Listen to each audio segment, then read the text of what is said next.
Hello, hello, hello, Hey, hey, hello. hey. How you doing, man? How you doing? I'm good, my brother. How are you? I'm good. I'm good. I'm good. So, let's start with intros.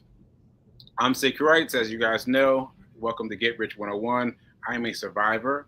I'm a survivor. I'm a survivor. I survived a stroke that only lets 17% of its people who contract it live. 17% live. So that's a sharp number. And so now let me introduce our neighbor. Alan, you want to tell us a little bit about yourself? Good morning, good morning, good morning. Sekou, thank you for having me. My name is Allan Boomer. I am the Chief Investment Officer of Momentum Advisors.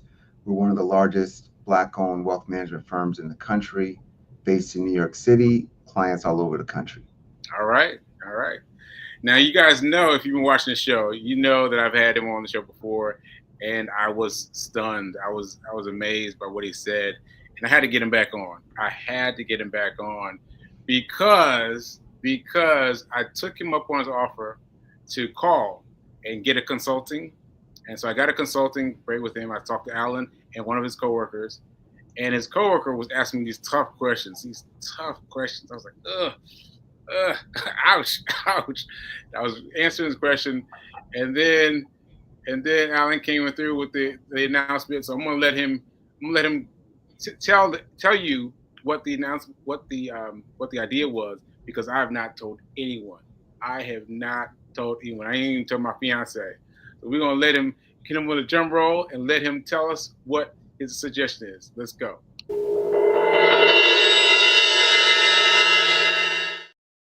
Sekou, you're so dramatic, man. Right. You're so dramatic, brother. Well, look, man. You are, I guess, giving me permission to kind of, I'm gonna say, bare your soul. So I won't tell your story for you, but here's what I'll say. So, Sekou, you've been dealing with a, a life circumstance that's very, very difficult. Mm. You had a stroke, not just any stroke. You had the type of stroke that is so devastating that nearly 80% of the people, actually over 80%, 83%, yeah, 83%. 83% don't make it. Yeah, don't even make it to And the hospital. yeah, you're on the road to recovery. You're able to speak, but at the same time, it has impacted your livelihood Yes. and it's resulted in a material drop in income for you. Hmm. And it's resulted in a significant uptick in bills for you. Yes. Yes, it has. And this is one of those few times where, when you've got income drop, bills explode, it's the time to think about bankruptcy. Bankruptcy. And in particular, I know bankruptcy is a curse word. Mm. Folks look at that as failure. It's not. Like bankruptcy is one of those opportunities to rebuild, Mm. because often when you're trying to do your best to fight through all the bills, you could end up fighting for years and never getting through those Mm. bills. Mm. Or you announce to the world that, hey, I need a redo, and I'm Mm. going to use this as a chance to restart. And that's what I suggested. I said, look, I want you to talk to a bankruptcy person, a company. We suggested an organization called Green Path. I'm Yeah. not sure if you spoke to Green I still Path or haven't not. called them. I still haven't called them. Oh, come on, Sekou. I keep Come on, Sekou. pulling up, and I'm like, ah. And I didn't. Then I don't call, but I will call them today. Yeah, I'll yeah. call Green Path is a nonprofit debt counseling agency, them. Okay. and what they as a nonprofit, like you got to realize in the debt world, there's a lot of for-profit entities, and they try to do debt consolidation and like new loans, and Mm. a lot of those. I won't say they're predatory, but I will say that their aim is to make a profit. Mm. With Green Path, their aim, they get funded through grants, they get funded through donations, and they've been around for 50 plus years, and their goal is to just help people through really difficult financial situations Wow. for no profit, right? And they are one of the few organizations doing that work. And I've had a few people I've referred to them, and they've all had positive outcomes. Okay. Sometimes the outcome is no, you're not a candidate. Sometimes it is that Okay. you are a candidate, but they just kind of like walk you through what to do. Well, Because if you go to a company that's a bankruptcy company, mhm. they're like the guy with the hammer where all they see is nails. Yeah. Like, of course you're a candidate, Right. right? But Right. if you go to a debt counselor who's not working for a profit, what you hope and what you'll get is someone who's going to give you advice Yeah. that is what's best for you. And I again, I've had other friends, other people in your shoes for a variety of different reasons, and I've seen them to reclaim. I've seen them to be able to buy homes and cars afterwards. But Wow. sometimes you need to take that step. Okay. That's very encouraging. That's very encouraging. I will call them today and see what's up. See what's up. Have you ever had a friend go through bankruptcy? Yeah, I have a friend who went through bankruptcy maybe 2 years ago. Okay. And how was it for them? Yeah, so they had a loss of job, a job loss, and what happened was here's the road to bankruptcy that I want to avoid for you or really for anybody who's listening. Mm, Um, the bills are piling up and you got to eat. Your rent needs to be paid. yeah. And so you end up robbing Peter to pay Paul. In fact, on my podcast, Momentum Advisors podcast, we did an episode called Robbing Peter to Pay Paul. And that was me counseling a friend through a situation where her job was lost, where the bills kept piling up. And what ends up happening is you start rating things like your retirement account, like taking distributions from your 401k, distributions from your IRA, and then you end up still not having enough to cover all your expenses, and you still end up filing for bankruptcy, but you've depleted all of your assets. Right. The beautiful thing, and again, this is something that you and I talked about, Sekou, a big part of your financial asset picture is in retirement accounts. Yeah. Those are the one. It's the beauty that nobody talks about of a 401k, of an IRA, Mm, is that your retirement account is not subject to creditors. yeah. You can file bankrupt. Yeah. You can eliminate medical debt. You can eliminate consumer debt. And you can come out of it with your financial assets intact, the ones that are inside of your retirement account. Like you could literally say, cool, you could have a million plus in your IRA. Wow. You could file bankrupt and discharge 50, 100, $300,000 worth of debt, and you'll come out of that bankruptcy with the million plus intact. Okay. I appreciate you adding numbers to that because that makes it more real for me. Let me ask you about that though. So we're talking about a Roth. Well, I have a Roth, and I have the Roth with Charles Schwab, and the other things that I have there, I'm not. Are, are they IRAs by nature of the fact that I opened them, or do they have to be in a Roth or in an IRA? You know? Yeah. No, you got to have a Roth or an IRA to Okay. have that sort of protection. So, and I'm going off memory. If you have a brokerage account, that's got zero protection from creditors. Okay. But if you've got a Roth, if you've got a traditional IRA, then you've got some creditor protection baked in. Okay.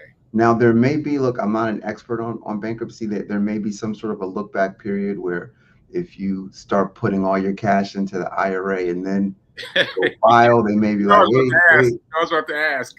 Yeah, that would be a great question for GreenPath. Okay. Okay. Okay. Yeah, So so like, and the thing that you and I talked about, like imagine a world where you've got no medical debt. wow. Imagine a world where you've got no credit card debt. And I don't remember if you even have credit card debt. I Oh don't think. yeah. Oh yeah. Oh yeah. Yeah. But imagine a world where those two things go away, and Wow. then your income returns, Mm, and you still have what's in your IRA or your Roth IRA. mm. That's a way better life, man. Like you get to, walk back into the sunset, into the sunshine again. You know what I'm saying? Right. Right. Right. Right. Well. let me surprise you. The way my memory has been working is it's very fuzzy, and then something happens in my current life, and that reminds me of something from the past. Mhm. So guess what? I have been through a bankruptcy before. I Mm. have, and I didn't remember it until you and I spoke, and I was like, wait a minute, let's ring in some bells. And Yeah. so I've been through a bankruptcy before. It was not fun. It was not fun. But I see from the episodes you sent me of your podcast, which is great, by the way.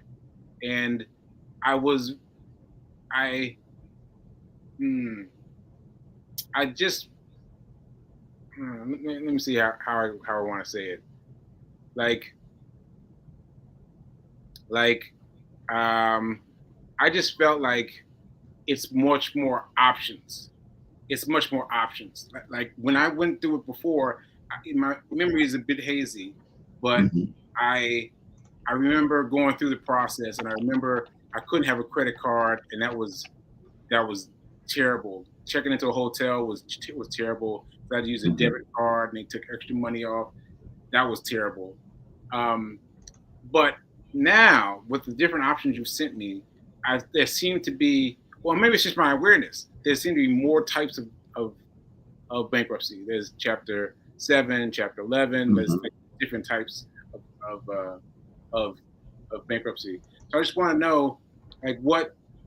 I mean, you may refer me back to nonprofit, but what I don't know. Like, did your friend get to keep his credit cards? Did he get to keep his credit cards? Your friend that also had Yeah. bankruptcy. Yeah. No. I mean, my friend had to use debit cards afterwards. Yeah. And that's okay, man. Like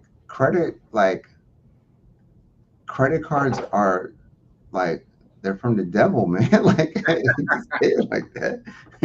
But like, a credit card is really designed to be paid off in 30 days.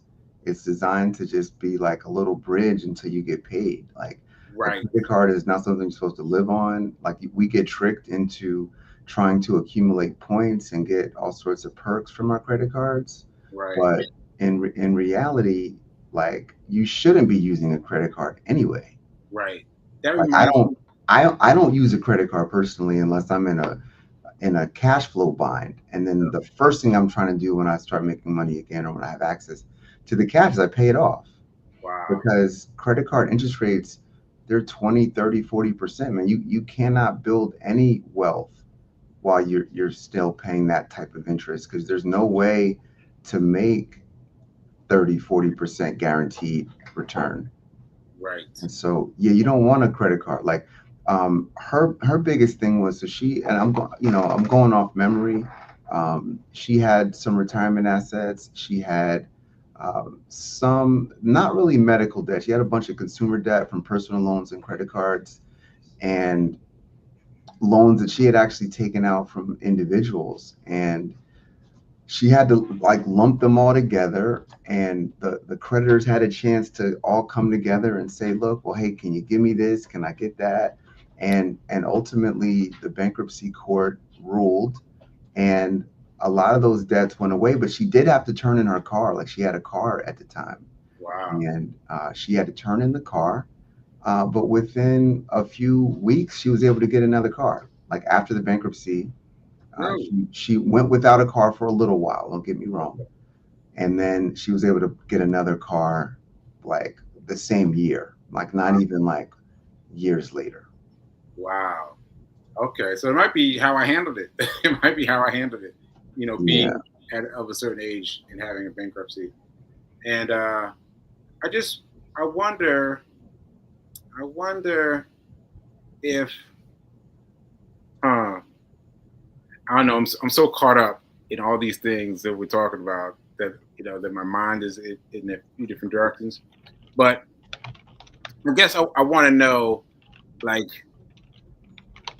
did your person have something go on with the credit card? Like you said, and this reminded me of that movie that Leonardo DiCaprio was in with Catch Me If You Can. You Yeah. see, Yeah. you see that? Yeah. I saw that. Yeah, of And course. so the guy. the guy, I saw him on YouTube recently.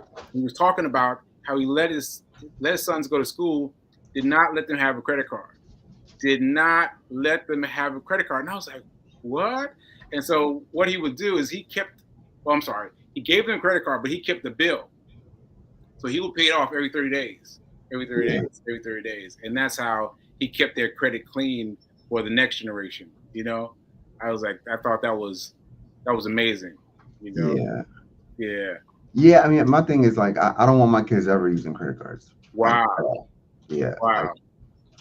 There's other ways to build credit besides using a credit card. And I've only ever seen credit card use end badly. Okay. And in cases where it hasn't ended badly, it just hasn't ended badly yet. Okay. Okay. I'll tell you my credit card stories. My first time getting a credit card, I was a college graduate, and I graduated in May, but my job didn't start until like August. So I had these 3 months of free time that I never had in my whole life, because I worked every summer, every winter I was in college, even the summer I finished high school. But for this 3-month window of time, I had all the time in the world, but no money. Right. And I had signed a job offer that had a signing bonus, and I would get the signing bonus. So I had a little bit of cash, but I had a lot of fun I wanted to have before work started. And so it made sense for me to use that credit card to just help to bridge the gap until my job started. And I maxed it out. I literally went to Miami, me and my boys, and I maxed out my $500 limit. And I paid it off as soon as I started working. And then I was like, oh, you get points, you get this, you get that. So I started using it more. I maxed it. They then raised my limit. They raised it to 1,000. Hold on. So you paid it off as soon as you got a chance to pay it off? Yes. Wow. That's how you're supposed to do it, Sekou. I know. So part of what you're gonna need to do, man, like I'm telling you, like part of what you need to do is reorient your mind once you get through this transition. Like credit cards are from the devil. That's who made them. Right. Like it's a hot stove. Yeah. It's a stick of dynamite. Like I'm trying to give you all analogies to scare you off of them, but yeah, you're only supposed to use them if you could pay it off in 30 days. Right. That's it. If you can't pay it off in 30 days, then you should not be using credit cards. Let me tell you my story. My story is not as clean as yours. Well, finish your story. Yeah, let me finish mine. So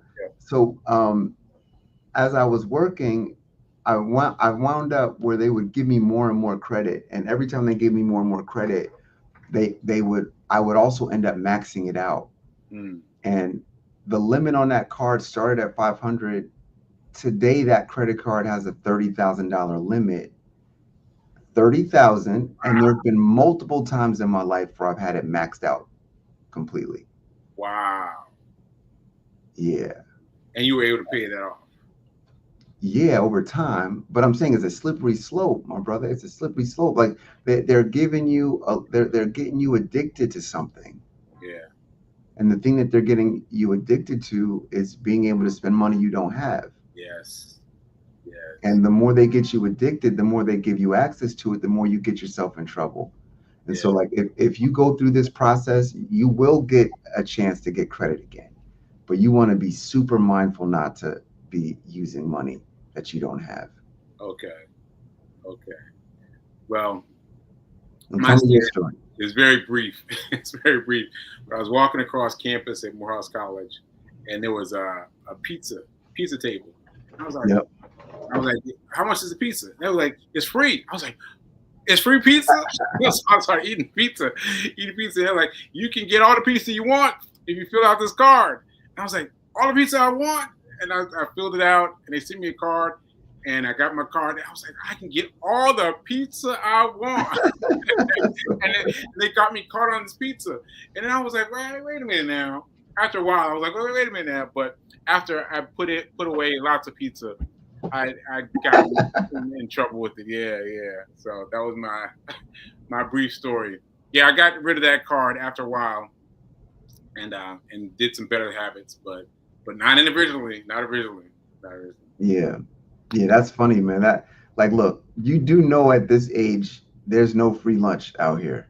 That was the most expensive pizza you ever had in your whole life. Yes, yes, it was. Yes, it was. Yes, it was. Yes, it was. All right, so let me ask you this: what would be one thing that would reverse things for you? Like you were on the phone call with you and your coworker and talk through everything. So, what would be the one thing, if there was one thing, that could reverse everything and say, I don't need a bankruptcy. I can make it. What would be Yeah, that? let's say you landed a six-figure job tomorrow, Wow. and your health 100% bounce back where you are better than ever, Mm, mm, and the income would be sufficient for you to get that debt paid off in the next 7 years mm. through the income, and your health is good. So that would change it. But like right now, your health is impaired, Yeah. your income prospects are impaired. Right. And I won't say that they're not going to get better. They are going to get better. But Right. like you're in this moment of time where you've got complete, like you've got the perfect story to be able to tell as to why you're a candidate right now. And there's two types of bankruptcy. One is a liquidation bankruptcy, Chapter 7. This Yeah. is one where you basically say, look, whatever I have that's eligible, I'll liquidate it in order to pay off my debts. So, bye bye brokerage account, Mhm. right? Bye bye whatever's in your, savings to an extent, but Yeah. but your retirement stays Right. intact. That's Chapter 7. Chapter 13 is when you come up with a payment plan. Chapter 13 is when they say, look, maybe I can't pay the 2,000 a month that I'm supposed to pay, but maybe I could pay 500 a month if you'll let me extend these debts out Mm. longer, right? So if you got that job, then maybe that's the type of bankruptcy I might have you consider at that point. But right now, when your health is impaired, when your income is impaired, like now would be a Chapter 7 type of situation. Chapter 7 type of situation. I believe Chapter 7 was what I did before. I believe so. And I don't remember. I never had to talk to anybody. You mentioned that in your podcast, the debtors being able to talk to you. I don't remember. That didn't happen for me. And I'm glad it didn't. I'm glad it didn't. Or maybe that's something that they've changed in the laws. But I didn't have to speak to anyone. I had my lawyers, you know, do all that for me, or whatever there was to do. But but I I got I got paying for a book. I'm an author, typically. I'm an author, and I wrote a book, and the the judge tried to make me pay on the, I don't know how to put it, but basically I wrote a book, and I Mhm. was going to publish it, and they were saying if you publish it, you're going to pay all these people, and I was like, what? Now I don't want to finish the book, and I never finished that book. Never finished that Mm. book because of that. Yeah. You know. Well, Sekou, like, I don't know that that was the right call. Mm, I'm not saying that you should have not published the book or published the book, but you can't let other people decide what's going to happen in your life that's true. to the best extent that you can, man. Like, if you, because the way God works, man, like, Mm, what if the book was so wildly successful, you would have been able to pay off those debts, excuse me, and still make so much money that it wouldn't even been yeah, any sweat off your back. yeah, and that could have been part of the story. I'm writing this book to pay off Yeah. my, my credit cards. That could have been cool. Yeah, Yeah. yeah. I You think it's never a know, lot. man. Marvin Gaye has a whole album that was designed to just pay his alimony, like it was just to pay off his wife. What? I think it's called "Hear My Dear" or something like that. And What? that was all about paying off a debt. So the album was created for that purpose of paying off. Let me find that album. Oh wow. I'm googling this real quick. Okay. Break it down. Break it down.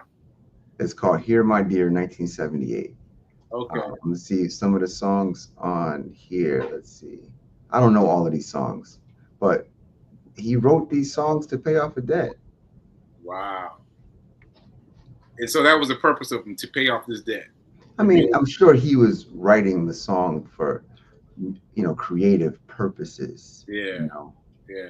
But I mean, that was it. Wow. Okay. Well, here's a note from my fiance. She says, $1 million plus in my IRA. Shameful, and no one told us this 20 or 30 years ago. Great to know it now. Yeah. Yeah. Yeah. The thing is, like, people, I will say this, like, people get afraid of 401ks, of IRAs, because they feel like they're not in control of it. They feel like, the company that they're working for is going to somehow ruin it for them. A lot of times we're focused on the negatives, and we just don't even bother trying to find the positives. And the biggest positive, besides having money for when you get old with a retirement account, it's the idea that it's one of the only accounts you have that's creditor protected. And like, nobody tells us that. Right. And again, that's why I'm saying, like, when somebody is like in financial distress, I'd rather you file for bankruptcy early versus late. Because if you file for it late, you've probably already voluntarily handed over assets that the creditors never could have gotten access to. Because if you volunteer to give it to them, then it's, of course they can have it. Right. It's almost like the movie Sinners, which you haven't seen. Yeah, we were talking about this beforehand, folks. He let something slip. Listen, I'm not going to repeat what he said, but he let something slip. Yeah. I was walking that street, what? And he thought everybody knew, but I'm not going to tell you. I won't bring it up, but we'll talk about that after. Like, yeah, there are things we do voluntarily to let the bad things happen to us. Oh, say that again? There are things that we do voluntarily that open us up for bad things to happen to us. Oh, yeah. And that would be one of those things. Raiding your retirement account because you're in a financial bind. Right. Meanwhile, that account should stay separate. Yeah. Yeah. That's good. Yeah. That's good. And it's a beautiful movie, by the way. The thing that messed me up, again, I'm not ruining the movie. The thing that messed me up about Sinners, it's mixing together things that don't typically go together. And okay, that's it. That's all I'm going to say. That's all I'm going to say. Because already I was like, what? And then he with the other thing, I was like, oh no. But anyway, we're still going to go see it. My reverend has seen it 3 times. I was like, 3 times? She saw it 3 times, so she's really on to it. So anyway, tell us where we can find you. Sure. So my website, momentum-advisors.com. You could visit that site to learn more about my company. If you want to schedule a consultation to talk about your investments, your financial future, feel free. Momentum-advisors.com. And my podcast is on all the podcasting platforms except YouTube. And that podcast is called The Momentum Advisors. The Momentum Advisors is really cool. It's really cool. I end up laughing because I listen while I'm running, and I end up laughing at your banter between the two of you because you talking about funny things. Like she was talking about what was it that you said that you express yourself as a crier? Yeah. Brother sheds a tear from time to time. Yeah, right. I was like, all right, cool. He asked me if I was in menopause. Yes, menopause. I was like, what? That made me laugh. It made me laugh. It made me laugh so much. Yeah. So y'all check out the podcast. Definitely. All right, brother. Say cool. Listen, man, it's always a pleasure, man. Thank you for having me. I just pray for your financial success, for your health success. I pray for a full recovery, my brother. I just pray for miracles for you, man. I believe that we serve a God who really is a miracle worker, and we just got to give our problems to him and also do our part as well. And I just pray for a full recovery in all the ways for you. Great. And that was a great way to close us out. Remember that now is better than perfect, and I'll see you next time. See you later, folks.